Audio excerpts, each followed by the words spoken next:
Obi era um garotinho que trabalhava nos campos de café da fazenda do senhor de escravos Rodolfo, que decidiu colocá-lo para cuidar dos cavalos. Obi, a primeiro momento, se assustou com os animais, pois nunca interagiu ou havia chegado tão perto deles, e após um tempo se acostumou com eles, e eles com Obi, chegando a pentear seus pelos, trocar suas ferraduras e até mesmo montar e cavalgar os grandes cavalos, e assim foi sendo. Felipe, filho de Rodolfo, viu Obi se divertindo e rindo enquanto cavalgava em círculos no curral, e isso o irritava muito.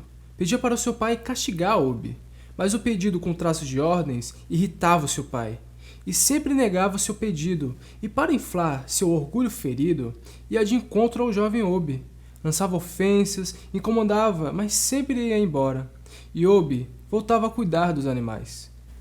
Uma noite, no quarto de Felipe, por volta das 3 horas, uma mão tocava suavemente sua bochecha, e uma voz feminina e cinzenta chamou seu nome. A voz era familiar, e ao abrir os olhos, viu sua mãe, que morreu há tempos atrás pela pneumonia, somada às inúmeras traições de seu marido, realizava antes e com mais frequência depois de sua mulher estar em seu leito de morte. Obi foi o primeiro nome entoado por sua mãe. Disse que o incômodo que Felipe sentia não era sem sentido, pois Obi destruiria tudo que Felipe e seu pai possuía. Ele, com um maldoso sorriso, concordou, e que ele mesmo mataria Obi. Mas sua mãe retrucou dizendo que não podia ser ele a fazer. Nem seu pai, nem outra pessoa, nem outro homem podia fazer, e que ela mesma faria. Sua mãe ergueu seu dedo indicador e Felipe fez o mesmo. Tocando a ponta dos dedos, houve uma súbita dor, tirando um pouco de sangue dos dois. A dor foi como se tivesse tocado a ponta de uma agulha. Então, ele dormiu tão rápido quanto acordou, com as últimas palavras da voz de sua mãe: amanhã será um novo dia. No outro dia, como de costume, Obi banhava e escovava os cavalos e, por último, deixava o mais forte, resistente e o maior, apelidado de Rei Alazão por Rodolfo. Depois de escovar e banhar todos os outros cavalos, finalmente era a vez de Ray. E escovando seus fios brancos, um intenso cansaço tomou Obi. Não aguentou o peso de seu próprio corpo e caiu, lutando para se manter acordado, mas não resiste e adormece. A portinhola se abre e o alazão corre sem ninguém vê-lo ou ouvi-lo. Obi acorda e se dá conta da falta do cavalo e vai às pressas até Rodolfo, explicando com palavras e soluços o ocorrido. Ele fica irado e golpeia a face de Obi, que cai e levanta-se segurando ainda mais seus soluços de choro. Rodolfo ordena, rangendo os dentes, para encontrar o cavalo. E Obi corre, tremendo e temendo o castigo que lhe seria dado se não o encontrasse. Investigando as redondezas, encontra pegadas e segue com uma corda em suas mãos. Encontra o cavalo e lança a corda no pescoço do grande alazão, que gerava tanta pressão na corda que se partiu e correu para longe. Voltando a Rodolfo, explicou a fuga do animal. Rodolfo se irou ainda mais e mandou que seus capangas colocassem Obi no formigueiro por 2 dias. O primeiro por ter dormido e o segundo pelo cavalo ter sumido. E à noite, ele estava no formigueiro recebendo inúmeras picadas das furiosas formigas. Até que, de repente, um dos escravos que ajudava no pastorear e era amigo de Obi, tirou Obi de lá e, com um gesto na frente de sua boca, sinalizava silêncio. E, colocando o jovem, quase morto em seus braços, foge em direção à floresta.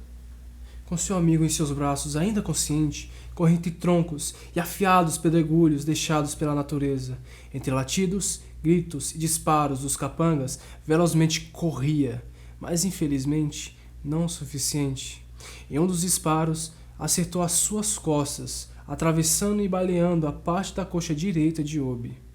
Os dois caem, feridos, próximos às águas negras, ainda vivos, mas com grande dor. Seu amigo batia repetidamente com toda a força que estava em si, gerando pequenas ondas, e emergindo, aparecia uma mulher, de beleza exótica, seus cabelos tão negros quanto a água onde estava, e os cristais coloridos ornamentavam seu pescoço. Ela foi imediatamente na direção dos dois, e os gritos e latidos deram espaço ao seu cantar, onde até o vento se aquietou. Logo, aparece o senhor de escravos Rodolfo, com os seus capatazes com olhares profundos para o nada. Os cachorros fugiram para longe, e eles se aproximaram das águas negras, na altura de seus pés, indo para a cintura e finalmente submergiram e desapareceram. Alguns pontos rosas se revelaram. Eram os botos cor-de-rosa. A silene mulher se identificou sendo Yara, a mãe d'água. Ela ergueu seu braço para eles, puxando-os aos seus lábios, beijando suas testas, e levando os dois em um mergulho, agarrada firmemente, indo em direção às profundezas do oceano. Os dois se abrigaram em um santuário. Suas histórias, através das palavras de Yara, foram a deusa da lua, Luana. Obi, agora conhecido como Saci, guiava as almas dos que morreram na Amazônia e se perderam, e guiava os vivos para a liberdade e aqueles que se feriam, levando ervas medicinais para se curarem. Salteando com uma perna só, com uma vela na mão, que muitos confundiam com um cachimbo ao vê-lo de relance escondido entre os bambus, assobiando para assustar os que passavam distraídos, ria e gargalhava com seu eterno espírito de criança. Trocava o sal pelo açúcar, queimando os cozidos das cozinheiras. Sumia com objetos, mas sempre devolvia depois.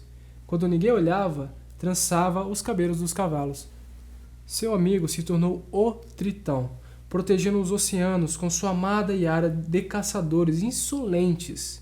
Resgatava aqueles que caíam dos barcos e navios, pelo mar agitado ou bêbados, os levando para as margens. Então, essa é a história de Saci e Tritão, valorosos de grande coração.